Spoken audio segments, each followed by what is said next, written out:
عید میلاد النبی صلی اللہ تعالی علیہ وسلم کے خوبصورت عنوان نے ہم سب کو یہاں جمع کیا ہے۔ اللہ ہماری حاضریوں کو قبولیت کا شرف عطا فرمائے۔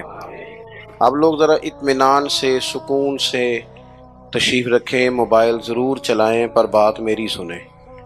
اللہ آپ کو برکت عطا فرمائے۔ ان پر سارا فوکس اسی پر نہ کر دیں، کچھ آپ سے بات کرنے آئے ہیں اور پریشان نہ ہو جائیں۔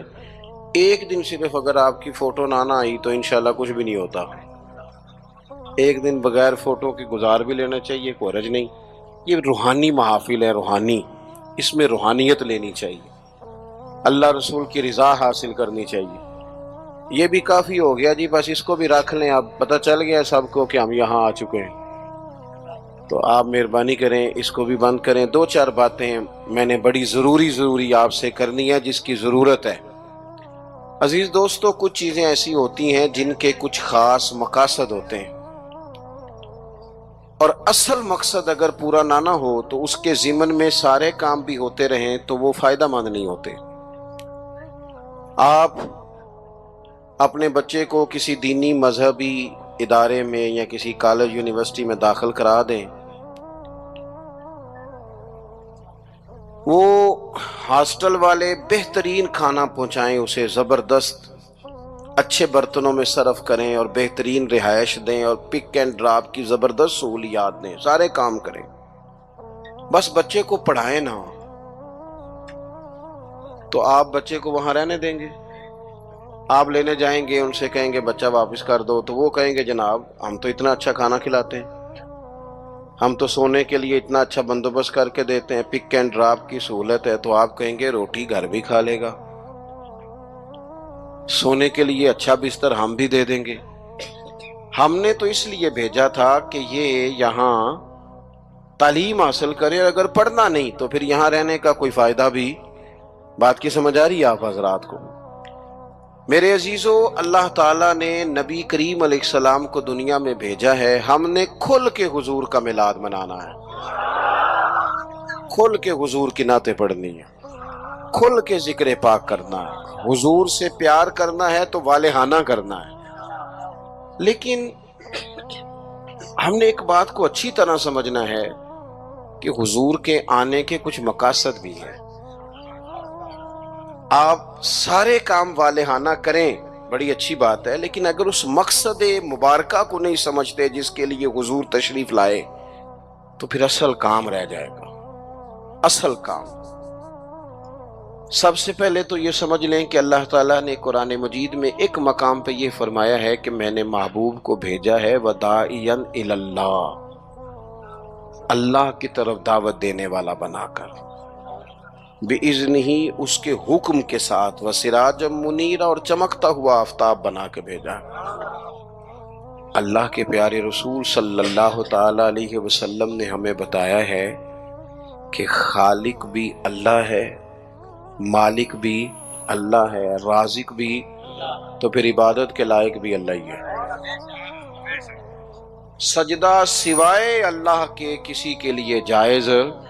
اعلیٰ حضرت بریلوی رحمۃ اللہ علیہ سے کسی نے تعظیمی سجدے کا سوال پوچھا، عبادت کا سجدہ تو ویسے ہی کفر ہے، شرک ہے، تعظیم کے لیے سجدہ، تو 40 کے قریب دلائل، 50 کے قریب دلائل کتاب و سنت سے دیے، 150 کے قریب حوالہ جات فقہاء اور محدثین سے دیے، اور اعلیٰ حضرت نے ایک پوری کتاب لکھ کے بتایا کہ سجدہ سوائے رب کے کسی اور کے لیے جائز نہیں۔ یہ جو عقیدہ ہے توحید و رسالت ہے نا، یہ بندے کو مضبوط کرتا ہے۔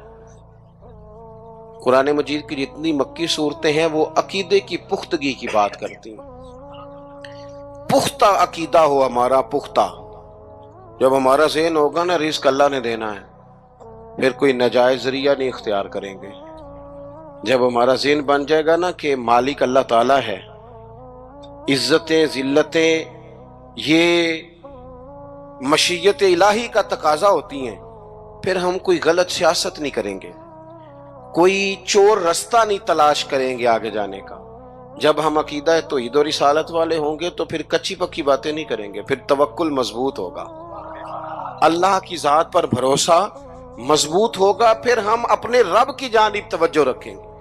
تو ایک تو مقصد رسول کریم کے تشریف لانے کا لوگوں کو اللہ کی جانب بلانا، اللہ کی جانب۔ حضور کثرت سے عبادت کرتے تھے۔ آج کل وہ جو نسبت کے بڑے دعوے دار ہیں وہ عبادت سے دور ہیں۔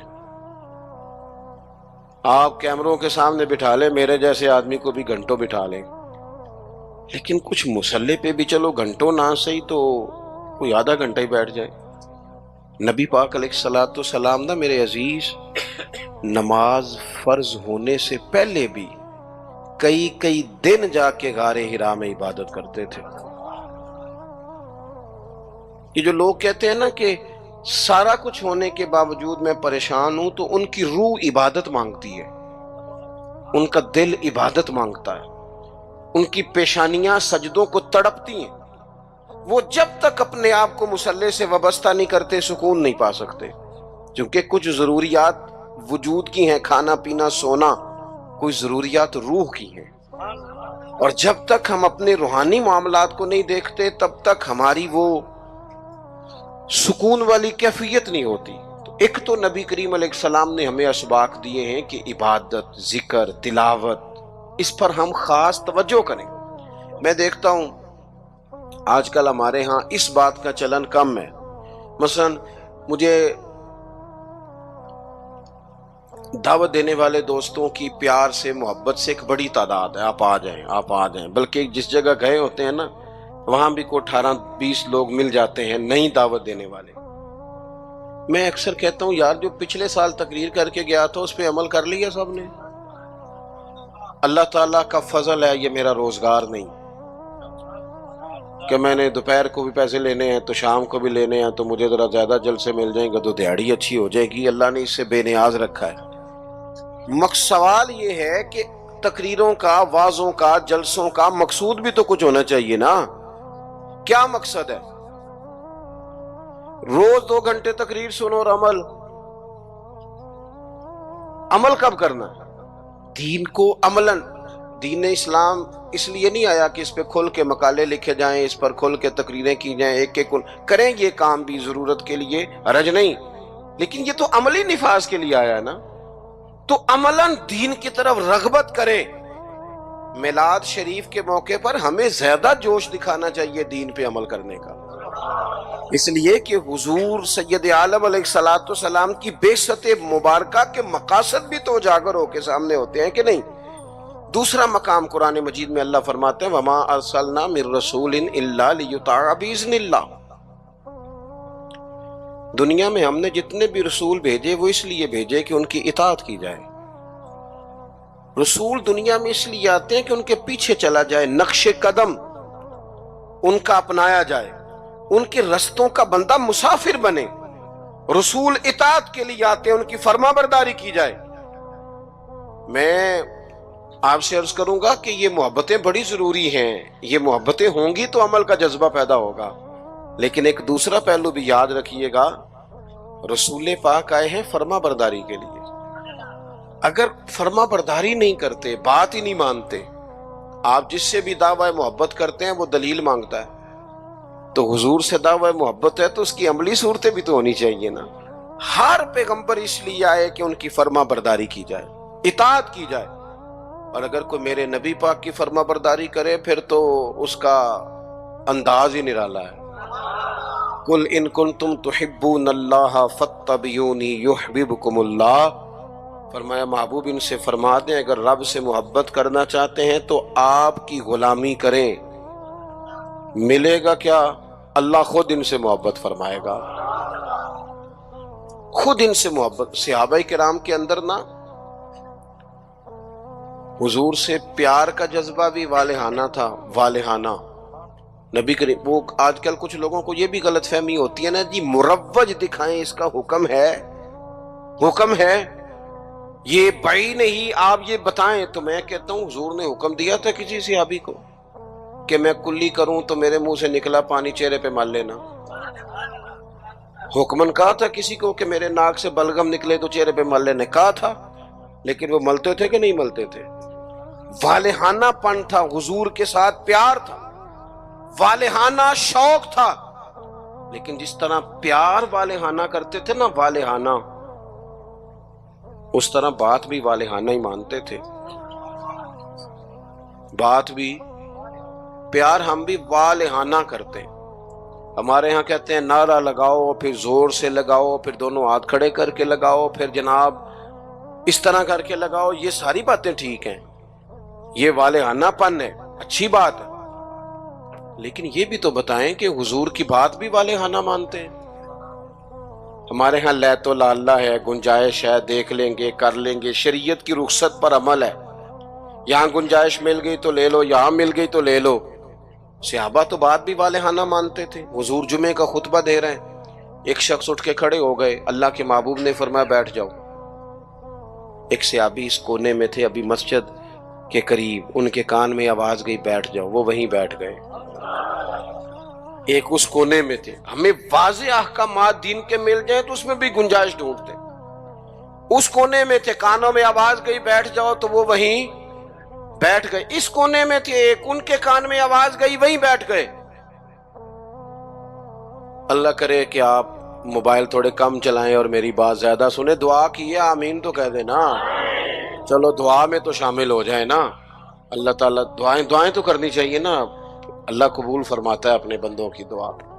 دوست، واضح حکم ملنے کے باوجود بھی لوگ، واضح احکامات کے باوجود بھی اس میں لوگ گفتگو کرتے ہیں، کل پرسوں ترسوں کا نام لیتے ہیں. حضور نے مطلق کا نام نہیں لیا، جس کے کان میں آواز گئی وہیں بیٹھ گیا.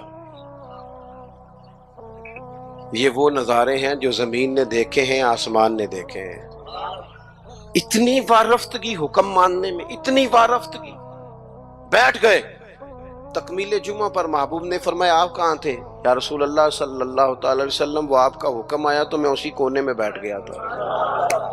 آپ کہاں تھے؟ حضور حکم ملا تو اس کونے میں بیٹھ گیا. آپ کہاں تھے؟ حضور حکم ملا تو میں اس کونے میں بیٹھ گیا. تو کریم فرمانے لگے نہ آپ سے کہا تھا، نہ آپ سے کہا تھا، نہ آپ سے کہا تھا، میں نے تو ان سے کہا تھا. کر یا رسول اللہ اپنے نام تو نہیں نہ لیا. سانو تے قید سجن دا گہنا ہے، او جینج رکھے اونج رہنا ہے. یا رسول اللہ آپ نے نام نہیں نہ لیا، حکم مل گیا بیٹھ جاؤ تو لہذا بیٹھ جاؤ. بات ماننا ہمارے ہاں نا آج کل پیری مریدی بھی اسی کا نام ہے. نذرانہ بھی وقت پہ دو، دعوت بھی مرید کرتے ہیں جتنی مرضی آپ کہو، روز کہو تو روز کھانا کھلاتے ہیں. آپ ان سے کہو کہ جناب میں آ رہا ہوں تو وہ تیار ہیں، پھول بھی لے کے کھڑے ہیں. لیکن اگر ان سے کہو بات مانو، پھر وہ کہنے تسی دعا کرو، ہے نا جی. نماز پڑھا کرو، کہتے دعا کرو. کمال ہو گئی ہے بھائی. آپ باقی سارے معاملات کے لیے آپ پورے تیار ہیں، اور یہ جو فرما برداری ہے، یہ جو بات ماننا ہے، وہ کس نے ماننی ہے؟ وہ جس پر آپ کے شیخ نے، مرشد نے گھنٹوں تقریریں کی، وہ باتیں کس نے ماننی؟ کسی اور نے.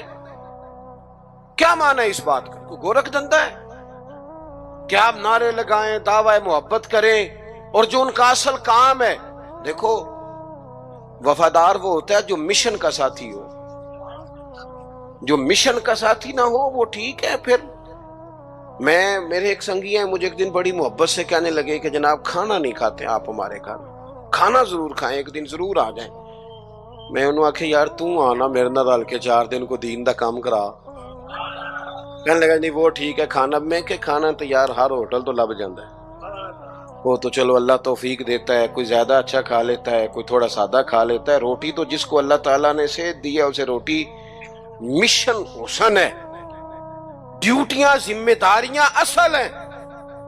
اور کھانے یہاں کوئی من پسند کھانے دنیا میں آئے ہم؟ من پسند چیزیں تو جنت میں ملیں گی، اور وہ ملیں گی اور مزہ آئے گا. ہمارے بزرگ تو فرمایا کرتے تھے زمین کے اوپر کام، نیچے جا کے آرام. یہاں کوئی کام کریں، کوئی ڈیوٹی کریں، کسی ذمہ داری کا اظہار کریں، کوئی خدمت سر انجام دیں، وہ خاص سطحی چیزیں اس سے باہر نکلیں. نبی کریم کی بات مانے والہانہ انداز میں. والہانہ. حضور علیہ السلام نے جس مشن کے لیے پتھر کھائے، جس مشن کے لیے حضور طائف گئے، جس مشن کے لیے حضور نے ہر دشمن کو معاف کر دیا کہ لوگ مسلمان ہو جائیں، دیندار ہو جائیں، امت اس مشن کے لیے کیا کام کرتی ہے، کیا ڈیوٹی کرتی ہے؟ کبھی دل میں تکلیف ہوئی ہے کہ آپ تجربہ کر لیں، سارے لوگ عید کی نماز پڑھنے بھی نہیں آتے، اس لیے کہ کچھ ایسے ہوتے ہیں جن کی ساری رات دکان کھلی رہتی ہے اور سویرے سو رہے ہوتے ہیں، کچھ کہتے ہیں میں نے وعدے کیے ہوئے ہیں وہ میں نے پورے کرنے ہیں، عید کی نماز بھی سارے پڑھنے، لیکن رش اتنا ہوتا ہے کہ مسجدیں چھوٹی پڑ جاتی ہیں۔ اس کا مطلب یہ ہے اگر ساری مسلمان امت نمازی ہو جائے تو نئی مسجدیں بنانی پڑے،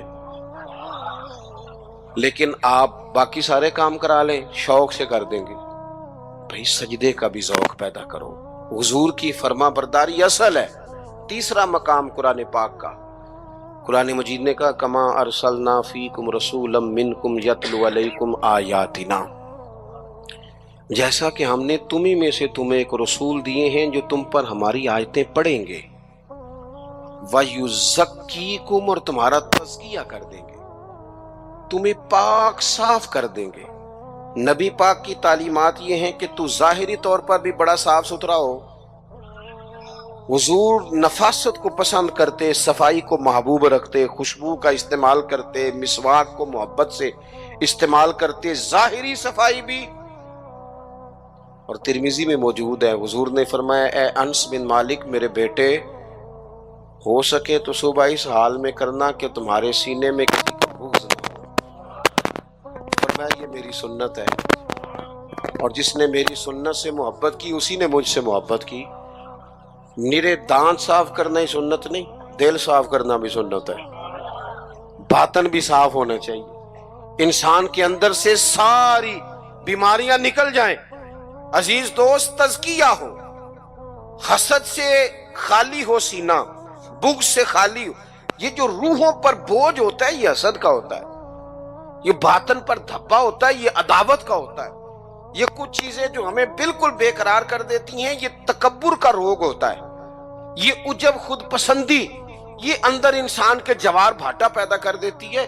اگر بندہ ہو جائے سادہ، حضرت باجزید بستامی رحمت اللہ علیہ کھڑے تھے تو ایک شخص نے آپ سے پوچھا حضرت خواجہ پیر باجزید بستامی سے ملنا ہے۔ آپ فرمانے لگے یہ جو بندہ جس کا تم نے ابھی نام لیا ہے نا، اس کو ڈھونڈتے مجھے 30 سال ہو گئے، مجھے نہیں ملا۔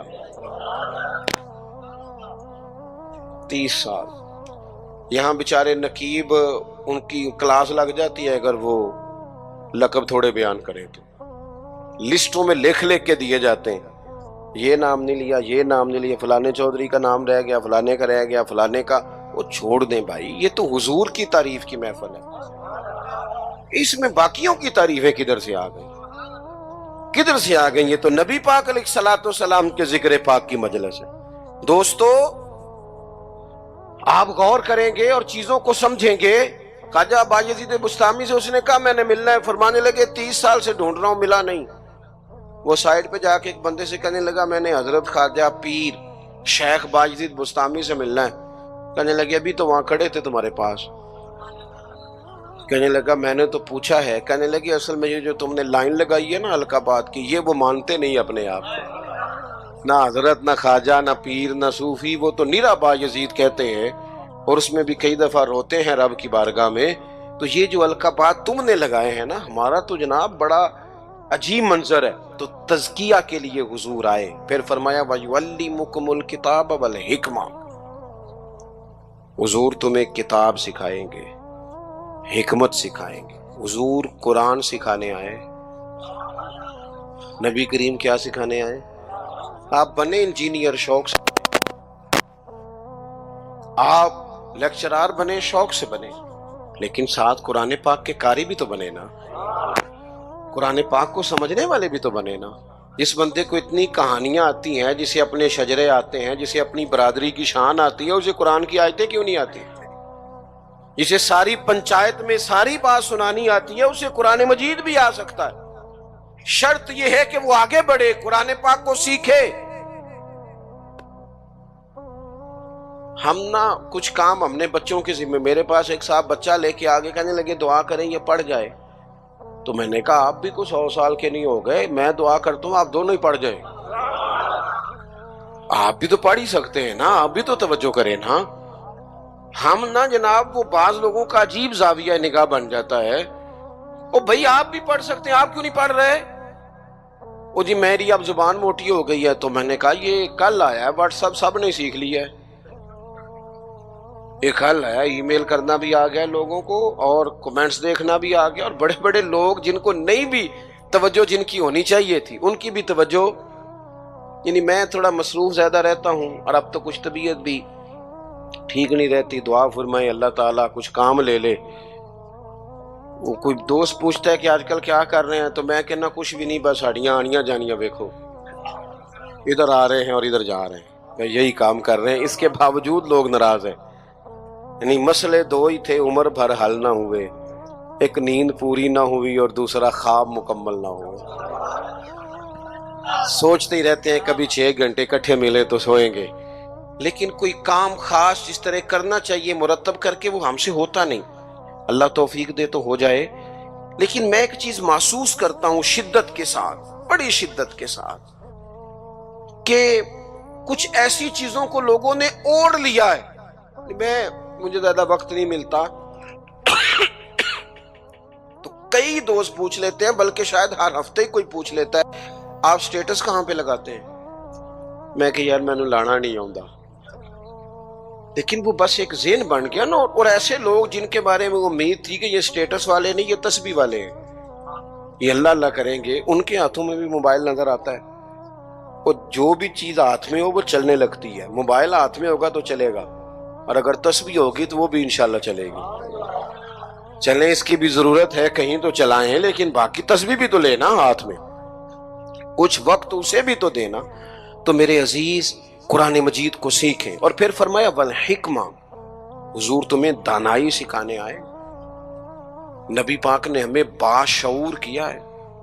بصیرت کا جو نور دروازہ رسول سے ملتا ہے وہ کہیں سے بھی نہیں ملتا۔ حضور کی باتیں حکیمانہ، نبی پاک کے ارشادات انسان کو تازہ کر دینے والے، ذہن کی بند گرہیں کھول دینے والے، حضور کے ایسے فرامین۔ نبی پاک علیہ السلام نا انا نہیں جگاتے لوگوں کی۔ ہم جب کسی شخص سے گفتگو کرتے ہیں تو وہ رد عمل کے طور پر سخت ہو جاتا ہے، چونکہ ہم انا جگا دیتے ہیں۔ حضور انا نہیں جگاتے تھے، نبی پاک ضمیر جگاتے۔ حضور اس طرح کی بات کرتے تھے کہ سامنے والے کو تعلیم مل جاتی، ایجوکیٹ ہو جاتا، اس کی نفسیات قبول کر لیتی کہ یہ بات ٹھیک ہے، نفسیات قبول کر لیتی۔ ایک نوجوان نے آ کے کہا معاذ اللہ ثم معاذ اللہ، یا رسول اللہ مجھے زنا کی اجازت دے۔ صحابہ کہتے ہیں ہمیں بڑی تکلیف ہوئی اس کی بات کی، لیکن حضور نہ تعلیم دیتے ہیں۔ نبی کریم نے بٹھا لیا اور بٹھا کے فرمایا ایک بات بتا، یا رسول اللہ حکم کرے۔ فرمایا تو پسند کرتا ہے کہ تیری بیٹی سے زنا کرے؟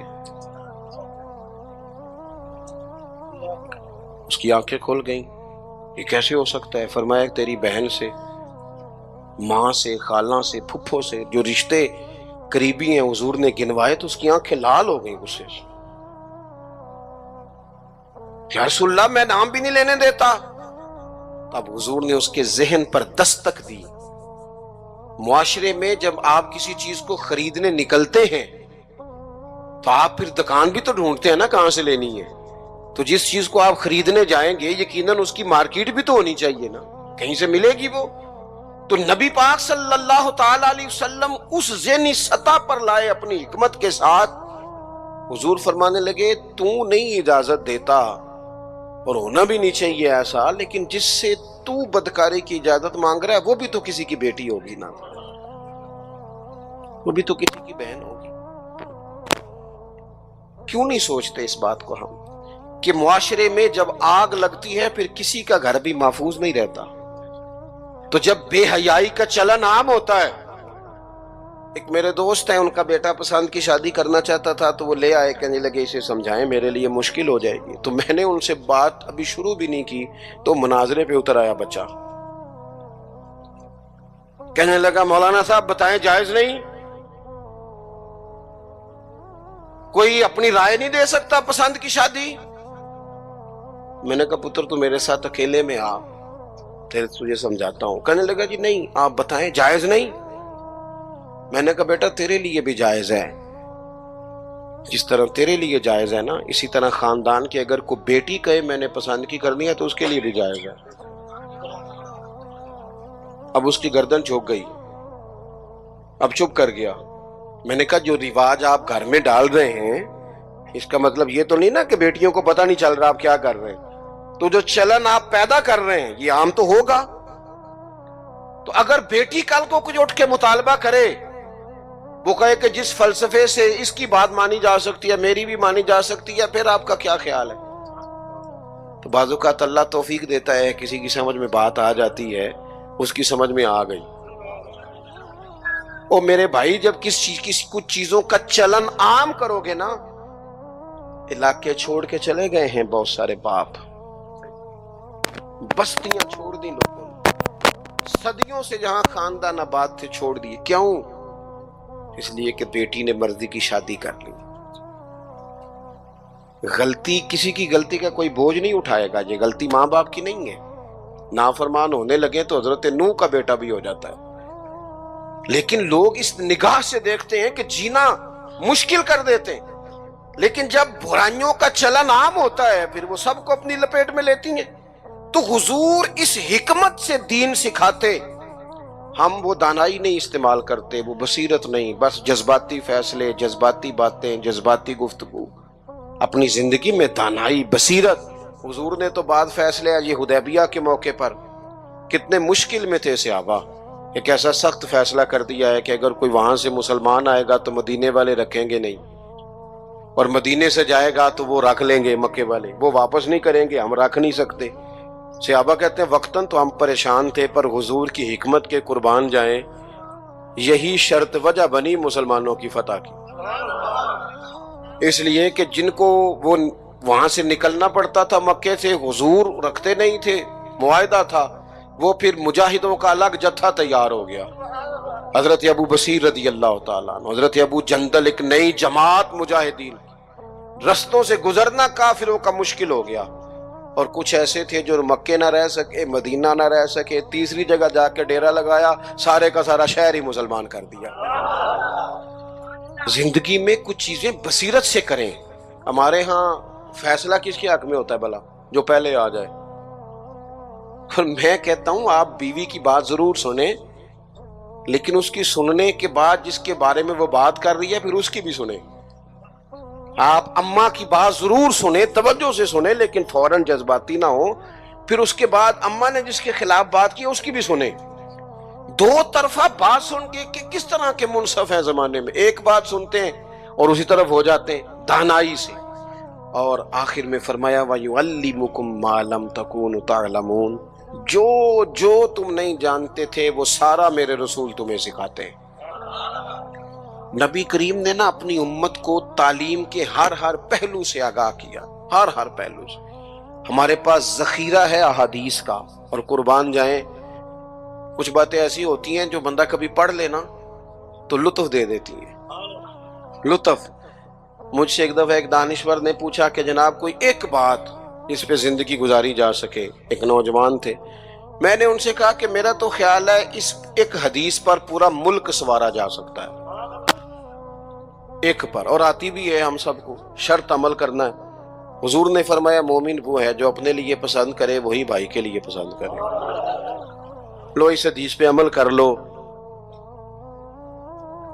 جو بندہ ملاوٹ والی چیز بیچتا ہے اگر اس حدیث پر عمل کرے کہ جو اپنے لیے پسند کرنا ہے وہی اپنے، کبھی ملاوٹ کرے گا، کبھی دھوکہ دے گا، کبھی میرٹ سے ادھر ادھر ہوگا، چونکہ تو طے کر لیا ہے کہ جو اپنے لیے پسند کرنا ہے وہی اپنے بھائی کے لیے پسند کرنا ہے۔ طے کریں زندگی میں۔ ہم یہ کرتے ہیں کہ اور ایک بار یاد رکھنا، یہ نہیں ہو سکتا کہ دوسروں کے بچوں کو تو ملاوٹ والی چیزیں کھلائے اور تیرے گھر میں صحت کا دور دورہ ہو، یہ کیسے ہو سکتا ہے؟ کسی کا گھر اجاڑ کے بھی کبھی اپنا بسایا جا سکتا ہے۔ جب تک ہم سب کے لیے سوچ وہ نہیں کرتے جو اپنے بچوں کے لیے، جب تک سب کے لیے وہ سوچ نہیں ہوتی جو اپنے گھر کے لیے، تب تک زمانے میں روشنی پیدا نہیں ہوتی۔ میں ایک بات جانتا ہوں، میرے استاد صاحب کہا کرتے تھے، اپنے لیے کہا کرتے تھے، میرے دل میں یہ بات بیٹھ گئی ہے کہ میں اسکول کالج مدرسے کے ہر بچے کو اس نظر سے دیکھتا ہوں جس نظر سے اپنے بچے کو دیکھتا ہوں، اور میں اس کی تعلیم کا، تربیت کا اتنا ہی خواہش مند ہوں جتنا اپنے بچے کے لیے۔ آپ زندگی میں یہ اصول پیدا کریں، ویسے بھی لطف آئے گا، ویسے بھی ذائقہ آئے گا۔ اور نبی کریم صلی اللہ تعالی علیہ وسلم کی جو تشریف آوری کے مقاصد حسنہ ہیں ان پر غور کریں۔ دو باتیں اور عرض کر دیتا ہوں پھر بات کو سمیٹتے ہیں۔ ایک تو حضور نے فرمایا میں معلم بن کے آیا ہوں، حضور سکھانے آئے، سیکھیں، حضور سے دین سیکھیں۔ یہ جتنی تبلیغ امت میں آج ہو رہی ہے نا کتاب و سنت کی، یہ ساری حضور ہی کی تبلیغ ہے، اس لیے کہ حضور کی امت کے علماء جو صحیح معنوں میں مستند بات لے کے آتے ہیں وہ نبی پاک کا فرمان ہی آگے بیان کر رہے ہیں، یہ وہی تبلیغ ہے۔ دوسری بات یہ ہے کہ حضور نے فرمایا میں مکارم اخلاق کی تکمیل کرنے آیا ہوں۔ حضور اخلاقی رواج پیدا کرنے آئے ہیں سوسائٹی میں، معاشرے میں۔ ہم اتنے خوبصورت جلسے کرنے والے، اتنے بڑے بڑے سیمینار کرنے والے، اگر اخلاقی رویوں سے بالکل خالی ہوں، اخلاقی رویوں میں نہیں، اگر چھوٹی چھوٹی 5 روپے میں بھی لڑائیاں ہوں تو پھر ہم نے اتنا میلاد منایا تو سیکھا کیا؟ میلاد والے رسول تو آئے ہی اخلاق کی تکمیل کے لیے، اور ہمارے اخلاقی رویے، اور میں پہلے بھی شاید کہہ چکا ہوں، پھر کہتا ہوں، اخلاق صرف میٹھا بولنے کا نام نہیں، میٹھا تو لوگ مطلب کے لیے بھی بولتے ہیں، صحیح بات کرنے کا نام اخلاق ہے۔ اچھی رائے قائم کرنا، صاحب الرائے، حکمت کے ساتھ وہ بات پہنچانا، یہ اعلیٰ اخلاق ہے۔ اپنی مزاجوں میں قومیں اخلاق سے آگے جاتی ہیں، کردار سے آگے جاتی ہیں۔ ہمارا جو کردار ہوتا ہے وہ زمانے میں پھیلتا ہے، ہمارے اٹھنے بیٹھنے سے لوگ اثر لیتے ہیں، لیکن ہمارا انداز اپنے لیے اور ہے، دوسرے کے لیے اپنے خرچے لاکھوں میں ہیں۔ اور ملازم اگر کہتا ہے نا مجھے ذرا ایڈوانس دے دیں، میرا بل زیادہ آ گیا، تو اسے کہتے تو احتیاط کیوں نہیں کرتا؟ بھئی آپ کے گھر میں احتیاط ہوتی ہے؟ 4000 کا تو پیزا آتا ہے روز شام کو، آپ کے لیے جو اصول ہے وہ دوسرے کے لیے کیوں نہیں ہے؟ اور جو نصیحت آپ دوسرے کو کر رہے ہیں اس اخلاق پر آپ خود کیوں نہیں عمل کر رہے؟ تو حضور کے آنے کے جو مقاصد ہیں ان کو سمجھیں۔ ایک تو نبی پاک نے ہماری توجہ اللہ کی جانب کرائی، اپنے مصلح کو، عبادت کو، توکل کو، صبر کو، شکر کو، قناعت کو، خودداری کو، اس پر توجہ دیں۔ دوسرا، حضور فرما برداری کے لیے آئے، نبی کریم کی ہم نے فرما برداری کرنی، غلامی کرنی۔ اور تیسرا، حضور نے ہمارا تزکیہ کیا ہے، ہمیں سارے باطن کے میل کچیل دھو ڈالنے ہیں۔ آپ یہ کریں گے تو اپنے آپ کو ہلکا پھلکا محسوس کریں گے۔ محبوب تعلیم کتاب و حکمت کے لیے آئے ہیں، ہمیں خوب محبت سے قرآن پاک سیکھنا ہے، خوب محبت سے دانائی سیکھنی ہے، اس کے مطابق زندگی گزارنی ہے۔ حضور معلم بن کے آئے ہیں، اعلیٰ اخلاق کی تکمیل کرنے آئے ہیں، ہمیں ان مقاصد کو حاصل کرنا ہے، ان کے لیے کوشش کرنی ہے، ان کے لیے سفر کر۔ کچھ لوگ کہتے ہیں جی میری تربیت نہیں ہو رہی، تو میں کہتا ہوں جناب سارا کچھ تو کتاب و سنت میں موجود ہے۔ آپ کو تربیت لینی ہے تو پھر تو آپ ایک ایک کر کے عمل کرنا شروع کر دیں، آگے بڑھنا شروع ہو جائیں، ایک ایک کر کے قدم آگے اٹھائیں۔ اور اگر صرف خوبصورت باتوں سے، اچھے جملوں سے، اچھے اشعار سے سر دھلنا ہے تو چلیں وہ بھی خیر کی بات ہے، لیکن پھر سر دھلتے رہیں اور یہ سلسلہ چلتا رہے۔ اللہ تعالیٰ کی بارگاہ میں دعا ہے اتنا خوبصورت، اتنا پروقار اجتماع اپنی بارگاہ میں قبول فرمائے، اور اللہ تعالیٰ اسے ہمارے لیے ذخیرہ آخرت بنائے۔ آخر دعوانا ان الحمدللہ رب العالمین۔ سلام پڑھیں۔